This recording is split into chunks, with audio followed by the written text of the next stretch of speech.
Hello, मैं doctor Meena Ayurvedic consult. आज मैं आप सभी के लिए ऐसी एक वीडियो लेकर आई हूँ जो आयुर्वेदिक काढ़ा घर पे ही बना सकते हैं।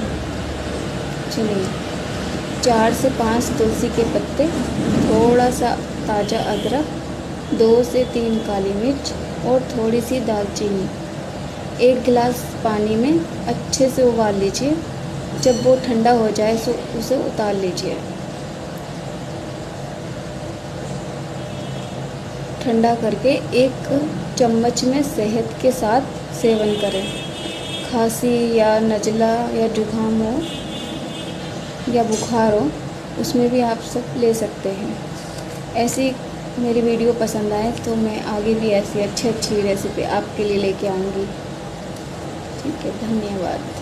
आप सभी को मेरा चैनल सब्सक्राइब कीजिए, लाइक कीजिए। धन्यवाद।